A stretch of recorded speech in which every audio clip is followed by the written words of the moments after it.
Yo, what's up mga kaibigan? Nalina tayo magkwentuhan. Ang mga kataga na strength in numbers ay nakilala na slogan ng unang championship team ng Golden State Warriors. Ito nga ay dahil sa kanilang balance scoring. Si Stephen Curry nga ang regular season MVP noon, subalit parang Boston Celtics nga sila na palagi more than 5 players ang gumagawa ng double-digit scoring at ang kanilang bench na pinapangunahan ni Sean Livingston, Leandro Barbosa at Andre Iguodala ay isa sa mga pinakamatinding bench lineup sa buong history ng NBA.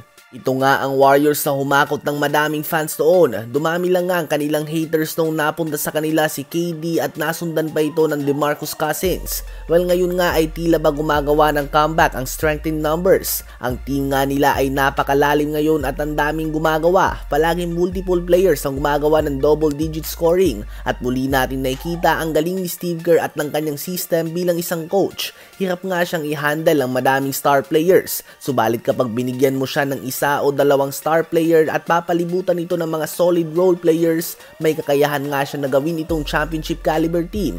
Ngayon ang Warriors ay may magandang simula, 4 wins and only 1 loss ang kanilang record. Mas magiging matindi lang nga ang kanilang makakaharap ng mga team, subalit inaasahan naman na magaganap na din ang pagbabalik ni Stephen Curry at Andrew Wiggins sa mga susunod na game. Sa ngayon ay hinahanap pa din nga ni Steve Kerr ang tamang balasan ng kanyang lineup kapag kumpleto ito. Ano ba ang masasabi nyo tungkol dito?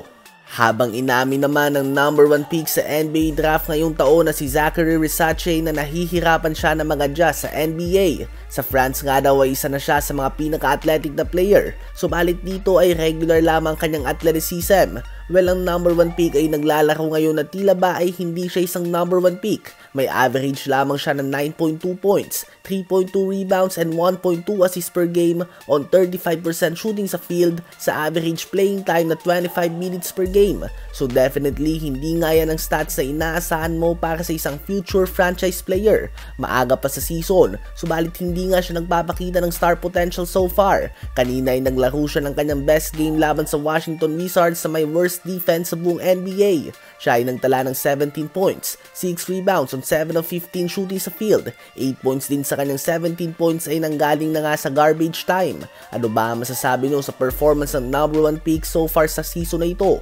Isama na din natin sa update na ito na ginulat ng Portland Trail Blazers ang Los Angeles Clippers at tinalo nila ito sa score na 106-105. 25 points and 6 assists si Anthony Simons at 15 points, 12 rebounds naman kay DeAndre Ayton. Sa Clippers naman ay 30 points si Norman Powell at 19 points, 5 rebounds, 10 assists and 3 steals si James Harden. Bad news lang nga sa mga fans ng Clippers dahil first night pa lang ito ng kanilang back-to-back games. Bukas ay makakaharap nila ang malakas sa team ng Phoenix Suns. Ang Clippers ay may record na sa ngayon na 2 wins and 2 losses.